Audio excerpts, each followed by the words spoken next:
নমস্কার, আমি বিপ্লব। আপনারা দেখছেন বাংলা বলছি চ্যানেল। ডায়মন্ড হারবার কি বিরোধীরা ওয়াক ওভার দিতে চলেছে অভিষেক বন্দ্যোপাধ্যায়কে? কেন বলছি এই কথা? যে ডায়মন্ড হারবারে বিজেপির যে 19 জনের প্রার্থী তালিকা পরবর্তী যে ঘোষণা হলো, সেখানে কিন্তু ডায়মন্ড হারবার নেই। কেন নেই? জল মাপছেন। অন্যদিকে যদি আরেক বিরোধী দল কংগ্রেস, সিপিএম, তারাও দেখছেন কখন আইএসএফ প্রার্থী দেবেন। আইএসএফ তারাও চুপ।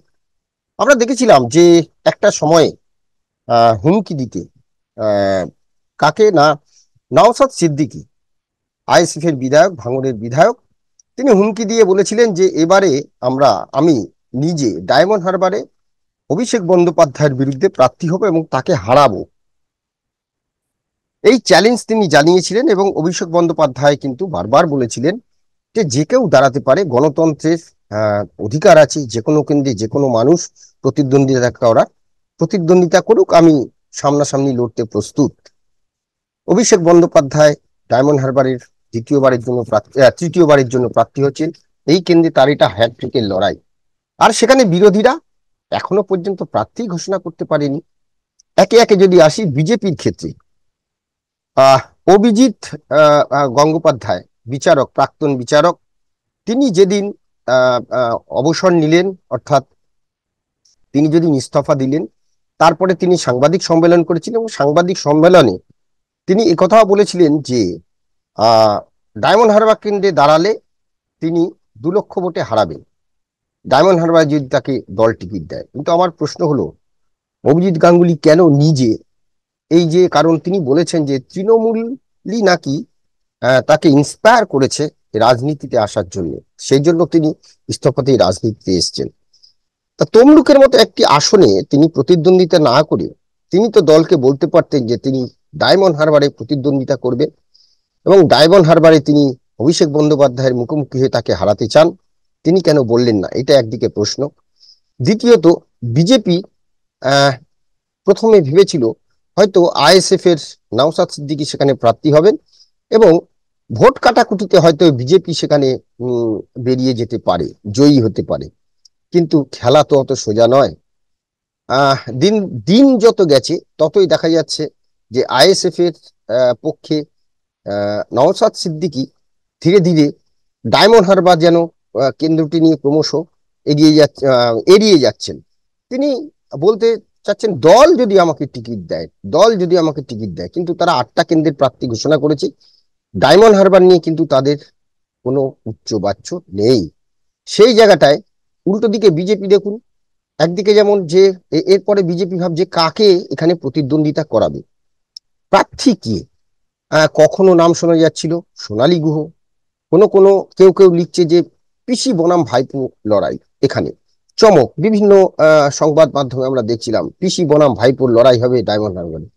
কিন্তু সেই পিসিকে না সোনালী গুহ, সোনালী গুহকে অভিষেক বন্দ্যোপাধ্যায় পিসি বলে ডাকতেন, তাই পিসি ভাইপো।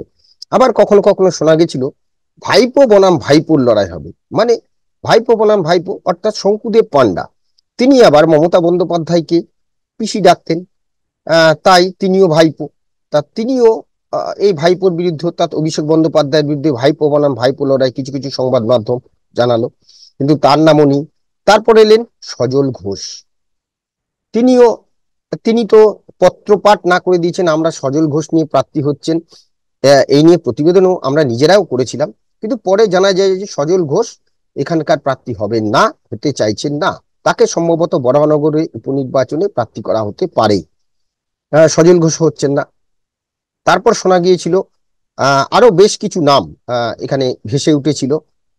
এখানে অগ্নিমিত্রা পালের নাম উঠেছিল, এখানে যুব বিজেপির যে যুব নেতা তার নাম উঠেছিল এবং আরো অনেকের নাম উঠেছিল। কিন্তু এখন শেষ পর্যন্ত যে নামটি আসছে তার নাম হচ্ছে কৌস্তব বাগচি, যিনি কংগ্রেস নেতা, তিনি বিজেপিতে যোগদান করেছেন এবং বোঝাই যায় যে তিনিও খুব শুভেন্দু অধিকারীর কাছের লোক।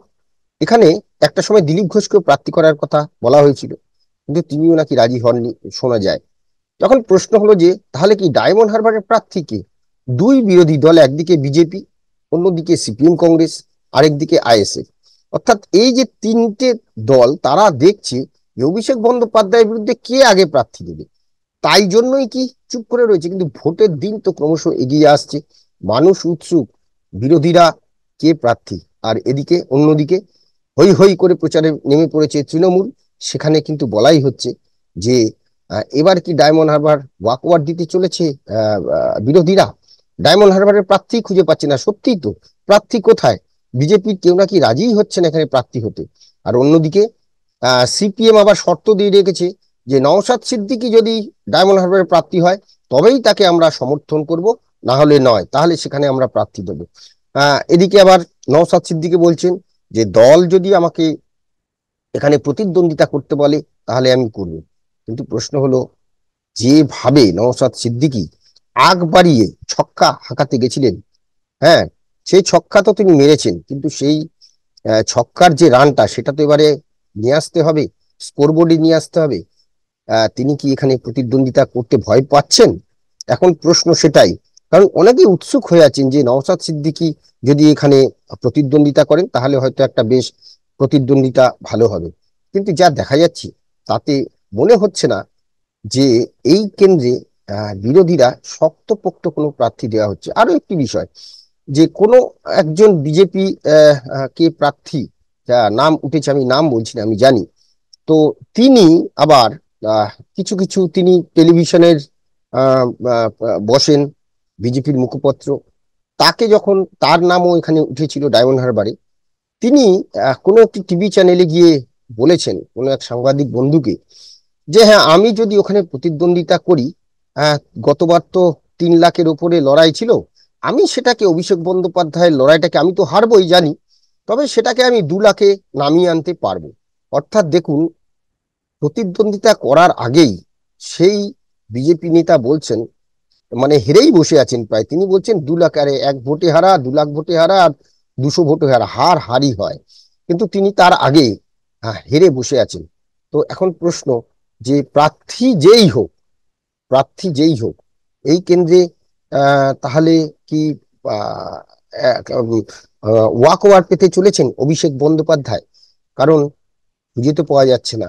গতবার আমরা জানি যে গতবার বিরোধীরা বিজেপির তরফ থেকে একজনকে এখানে প্রার্থী করা হয়েছিল, তিনি বালুরঘাটের রয়েছে,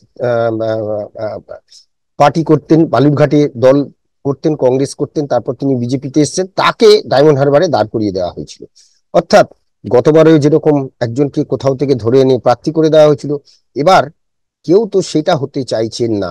এবার কাকে বিজেপি প্রার্থী করে সেদিকে দেখার। আর অন্যদিকে আইএসএফ, সিপিএম, কংগ্রেস, তারাও জল মাপছেন যে বিজেপির কোন প্রার্থী হয়, আর বিজেপি জল মাপছে আইএসএফ এর নওশাদ সিদ্দিকী কি প্রার্থী হবে। মানে এই জল মাপামাপির খেলায় তাহলে কি ওয়াক ওভার হয়ে যাবে? ওয়াক ওভার না হলেও কোনো একজন কাউকে এখানে দাঁড় করাবেন, কারণ অভিষেক বন্দ্যোপাধ্যায়ের চ্যালেঞ্জ এবার 4 লক্ষ ভোটে জয়ী হওয়ার। এখন আমাদের নজর সেদিকেই, কাকে প্রার্থী করে। আর ওই যে গতবার প্রায় 3.5 লাখের কাছাকাছি, 3,21,000 ভোটে জয় ছিল অভিষেক বন্দ্যোপাধ্যায়, এবারে সেটা 4 লক্ষে নিয়ে যাবেন বলে তিনি টার্গেট দিয়েছেন। কর্মীরা নেমে গেছেন, কিন্তু বিরোধীরা তারা এখনো হাত গুটিয়ে বসে আছে, তাদের প্রার্থী তো নেই, কি করবেন তারা। আমাদের নজর এখন সেদিকেই। আপাতত আমাদের এই আলোচনা নিয়ে আপনাদের মতামত অবশ্যই আমাদের কমেন্টস বক্সে জানান, ভালো লাগলে লাইক দিবেন, আর অবশ্যই আমাদের চ্যানেল সাবস্ক্রাইব করুন। আপনারা সাজেশন দিন, আমরা আরো বিভিন্ন বিষয় নিয়ে আলোচনা করব। সবাইকে নমস্কার, ভালো থাকবেন। বাংলা বলছি চ্যানেলটি সাবস্ক্রাইব করুন এবং সমস্ত অনুষ্ঠানের আপডেট পেতে বেল আইকনটি অন করুন।